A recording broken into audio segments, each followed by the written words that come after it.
Ivan, ano na ang latest dyan sa isinasagawang job fair ng DMW? Yes, Ella, sa kasalukuyan ay nakapasok na mga job seekers dito sa loob ng mall. Pero bago sila pumunta sa kanilang mismong job hiring process, kailangan muna nilang dumaan sa pre-employment orientation. Sa isinasagawang pre-employment orientation, tinuturuan at pinapaalalahanan ng Department of Migrant Workers o DMW ang mga aplikante na maging matalino pagdating sa pakikipag-ugnayan sa mga recruitment agencies upang hindi mabiktima ng mga illegal recruiter at human traffickers. Pagkatapos naman ng pre-employment orientation ay diretsyo naman sa mismong job fair activity kung saan nakapagtala ang DMW ng 3,000 pre-registered participants.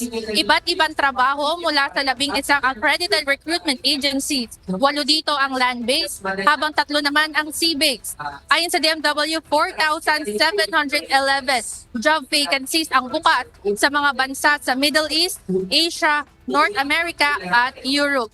Ilan sa mga trabaho na ito ay sa sektor ng healthcare, engineering, hospitality, construction, farming at managerial positions. Ayon kay Cha, isang licensed recruiter, 800 job vacancies ang bukas sa kanilang agency.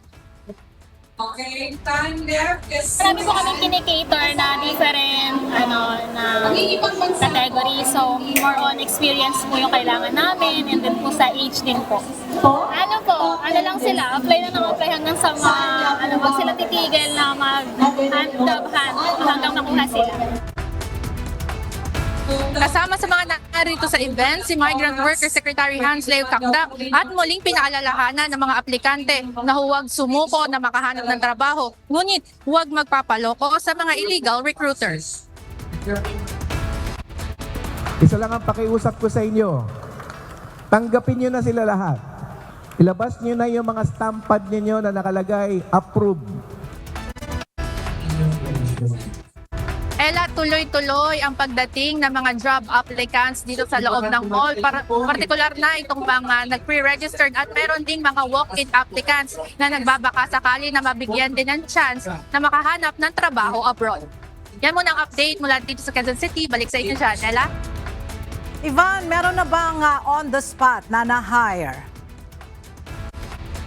Ella, itong mga licensed recruitment agency na nandito ay lahat ay overseas. Ayon sa nakausap nating recruiter, it takes 1 to 2 months bago ma-secure ang posisyon dahil kailangan ng further interviews, dahil kailangan din makipag-usap sa mga employer na nasa overseas. Ella?